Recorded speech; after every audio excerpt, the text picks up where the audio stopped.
What What's up, up, nerds? This is our June 7th haul. We're gonna start with the least impressive item to the more impressive item.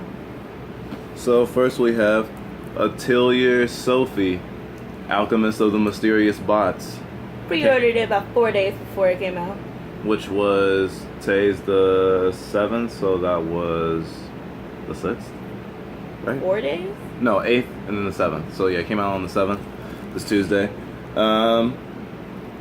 Bots art looks really pretty. The pastels are pretty, what's the word I'm looking for? Consistent with the Atelier games. I think there's like 5 of them, I want to say. They usually have a different protagonist, but some of them are linked canon-wise. Like the character from the from the first game is the teacher of the main character in the second game, for example. I think this is the 6th game. Things to keep in mind. When you get it, try to open it as soon as possible because our disc did pop out. So it's kind of just free floating here. Oh yeah, this is for PS4, obviously. It's a one-player RPG where your main character actually isn't like a sword-wielding behemoth of some sort, but actually is a pleasant girl who can alchemize things such as healing salves and bombs. So many bombs. Wow, I love that. You know what they give you when you when you get the game? An ad. Don't you love ads instead of books? This is for Grand Kingdom, which is out. Is it out? I think so. There's no way it's out. We would have done an unboxing. I totally pre-ordered the special edition. Okay, it comes out this month for sure. So, look out for that. I guess. It's a turn-based RPG. The Atelier games. So if you're not used to that, or you despise JRPGs that are turn-based, you want to steer clear from it. But it's very story-driven, and they generally all have multiple endings. To give you a non-shiny view of the cover. And turn it over. I don't know how many games our viewers purchase, but especially physical ones. But instead of having booklets now on the back of the cover or the back side of the cover sheet, they tend to have, instructions and warnings to certain degrees, just the bare minimum, like warranty and the flashing lights. Huh? The flashing lights for if you have seizures, consult your doctor. Not warnings. No, they have the warranty information on this one. Customer support website. And how to view the electronic web manual. You gotta go to the website. I don't think this is bad, survey. I don't think this is bad, though. I mean, it's very green. It's not have full booklets, but it still feels so not as great, to See not have important booklets. health and safety warnings in the settings menu. Alright. Time for the big kahuna. Ignore me. Alright, now that's back in there.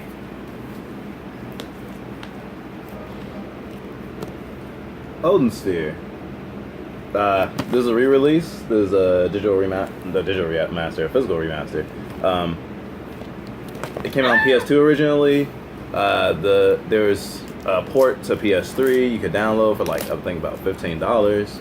And this just came out on Tuesday as well. This was the special edition. No. Sorry, the storybook edition. The storybook.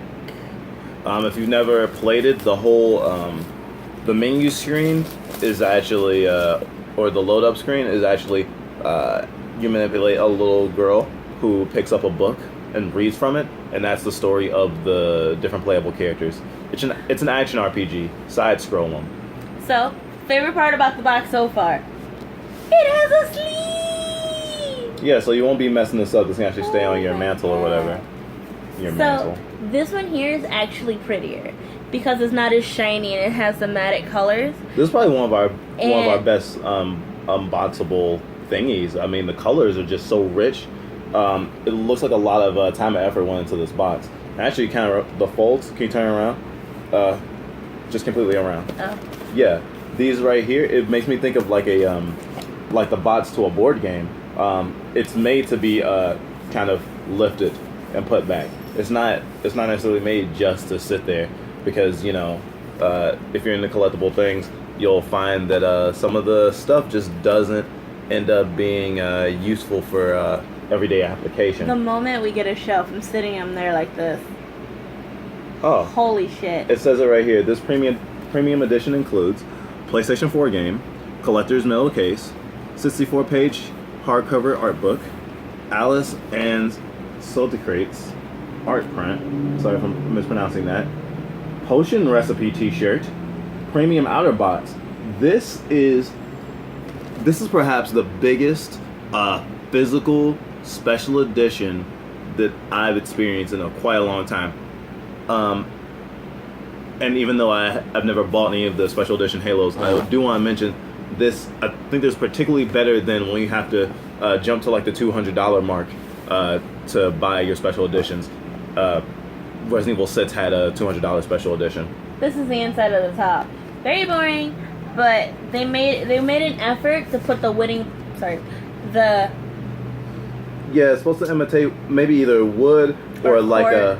But it's supposed to make you feel like it's kind of like a treasure box. I think it's cute. I think it would have been cuter if they put something else here, but yeah, stickers. Oh yeah, stickers. I guess yeah, that'd be cool. So this is the first thing you see when you pop open the top. Let's go step by step. Okay. By immediately ignoring the first thing. They're going straight to the T-shirt. So. Oh, so if you've never played this, Odin Sphere actually has its own alchemy system. Most RPGs do, but this actually you take items from your inventory and then you combine them. But if you don't know the recipes, then you might just end up combining things, so you just have like just literally an ingredient you can use for alchemy later. You actually need to literally reference books in the game, their shorthand, to see the recipes. And this recipe, let me see. This is a recipe for, I believe that's a health potion? Not a health potion. I believe that's a painkiller. It means you take less damage, like for a preset amount of time. I'm pretty sure. Otherwise, it might be the firebomb. So the size of the shirt comes in a large. Yep, your default large. Which means they made these shirts in mind of guys and the stereotypical gamer girl, so plus size. By the way, stereotypical gamer girl is the one that's in her panties and only does it because she wants to. No, that's the stereotypical fake gamer girl. Oh, right. Or the girl that plays video games to get attention from the guy she likes, even though she's super hot. By the way, I'm keeping this shirt. I'll probably never play the game, but my shirt. You can never keep track of all these stereotypes. Oh wow. Okay. Before you show the rest of it, let's show on the back of the bots again, just because it has the map on it. I had the map already, like shining at the screen. Okay, that's fine. Okay, next thing. Oh, this is the print. Okay, so there's an art print, not unlike something you'll find at AX even. And it's a pretty great print. You're gonna have to put it back in this box. You're gonna have to try to frame it. And the little girl I mentioned, that's the book that's all the stories of the playable characters. That cat just kind of hangs around. I never finished the game because when I heard this was coming out, I was like, well, I'm gonna get it. So I mean, this is a long and hard game. It's a long and hard game. Don't go in thinking this doesn't look as good as you. Quality as something you might find at Artist Alley, actually. Like, this looks like they it's a mass-produced print. Totally mass-produced. And while the colors are gorgeous, I'm gonna take it off the plastic. Ooh, the paper feels nice though. But the color is gorgeous. Oh, the paper feels great. I think that's acid-free for sure. Is wonderful, which is nice. I mean, that you can see they really put heart into the original image that is kind of diluted by how many times this was probably copied. Yeah, I mean, the art direction of not just the game, but oh god, all the stuff that has to do with the game. What? Okay, no, it's just plastic. I'm like, it's this print popping up, but no, it's just plastic. Oh, that would have been cool. The art direction of the game is just really, really great. It's lots and lots of colors, lots of variation, and it really is something you find, I think, like in a movie or like a really rich anime where all the clothes really tell you how the characters are. Art book. I'll show them back. If you didn't know, it was made by Atlas. You know, the Persona people. The Persona people. So the first page, obviously, is the one on the cover, because that never gets old. It starts out with a Table of message contents from the creators, a look at the world map, some of the history. Alice, an avid reader who finds a mysterious book in the attic's library. She's a dreamer full of imagination. Oh, so it's her imagination that's totally... Alice's best friend is the cat. Yeah. Okay, that makes sense. I'm not gonna show too many of the pictures in this art book, just because, you know, the further in you go, the more spoilers you get. But these are just some of the few near the beginning. It's a very rich world. It's definitely like a medieval kind of world, but it's definitely based upon, I think, more Norse or Viking mythology than things you might normally see. Oh, at least show them that one. That one's super cute. So if we go to this side, this is how they normally look, and then this is them chibified, which I think is so adorable. I mean, them chibi-fied is actually closer to how they look when you play the game. They don't look like they do on that second picture. Alright. Like, kind of like a halfway point, you know? Okay, now for the coup de gravy. The shiny box! Yes, a steel art, a steel game sleeve. It's... Oh god, that is actually so sexy. Yeah, it's literally a sleeve. Yeah, instead of just a whole metal case that if you open again and again is gonna like wear and tear and then... actually it's pretty nice. Let's show them the actual game case. Oh my god. Wait. They'll fit any PS4 game. Anyway. Oh, both these games are one player, by the way. This is so shiny. I'm gonna get rid of the shininess. You're shiny. Ah! I choose you. Shiny Cynthia. Talk to them. So yeah, I'm trying to remember when this game came out. It was like one of the last few years, if not the last year, the PS2 was still popular before the PS3 came out.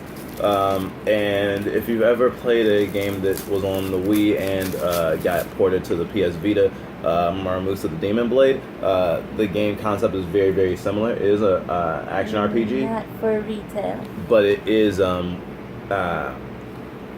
it's like it's a side scroller. Sorry, I almost forgot. Yeah, it's a side scroller. But it's very clever in how they like design the areas and make you really feel like you're traversing from area to area in a really big world, even though you're gonna be moving on a flat plane. Alright, let's get back to the coverness. And the back of this cover does not have any warranties or anything on it. Which is kind of boring.